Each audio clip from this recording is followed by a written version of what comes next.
Oh, qu'est-ce que tu fais? J'essaie de déposer une feuille d'or sur mon rover. Ça a pas l'air simple, hein? Non, pas trop, non. T'embête pas. Je connais l'endroit parfait pour le faire galvaniser, ton petit rover. Galva quoi? Bon bah, c'est parti.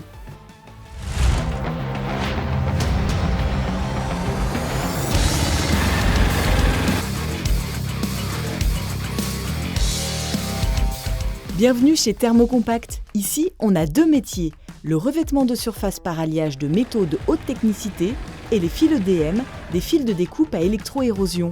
Aujourd'hui, nous allons nous intéresser de plus près à la galvanoplastie. Thermocompact en est l'un des leaders mondiaux. Pour tout comprendre, retrouvons Anthony et Gaël. On est arrivé devant Thermocompact où on fait de la galvanoplastie, c'est-à-dire du traitement de surface où on va venir déposer différents matériaux sur des pièces brutes. C'est une société française qui a plus d'un siècle. C'est ici qu'on va le faire dorer, ton petit rover. Mais dis-moi Gaël, c'est quoi la galvanoplastie?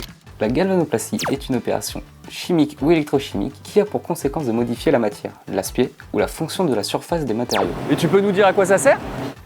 Cela peut avoir différentes applications. On peut pouvoir protéger certaines pièces ou bien modifier leurs caractéristiques mécaniques ou encore leur conductivité électrique. Et c'est grâce à ça qu'on va pouvoir le faire dorer, ton petit rover. Ici, on est au milieu des bains de traitement. Et chaque bain a une chimie bien particulière qui va permettre un dépôt optimal et contrôlé. Mais dis-moi Gaël, comment on fait pour déposer du métal sur des pièces en les plongeant dans des bains? On a plusieurs méthodes. Pour commencer, la méthode la plus connue est appelée la méthode par électrolyse. On va utiliser l'électricité pour déposer des atomes du métal voulu sur la pièce à traiter. Prenons un exemple. Ici, notre bain de sulfate de cuivre. Notre cathode directement branchée à notre pièce à plaquer et nos anodes qui serviront à plaquer notre pièce. Deux électrodes sont posées dans le bain à quelques centimètres l'une de l'autre et on fait passer le courant autant de temps que nécessaire. Et c'est comme ça que notre métal se retrouve plaqué sur notre pièce. Tiens, regarde, on va pouvoir voir ça en direct. T'as vu? Ça change de couleur presque instantanément.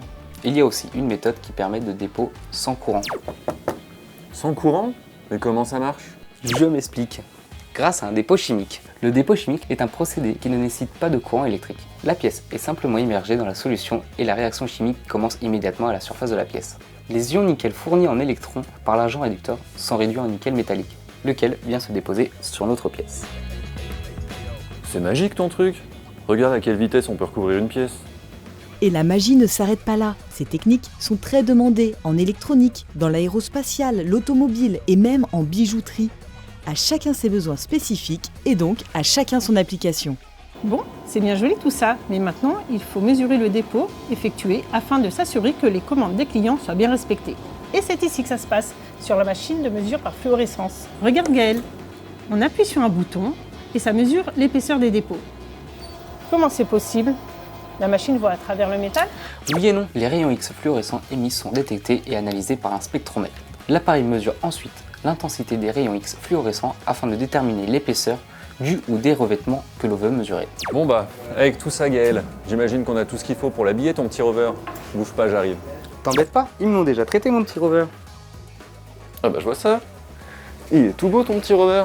Oui, il est protégé pour les conditions martiennes. Eh bah, plus qu'à l'envoyer sur Mars. Hein. Ça marche.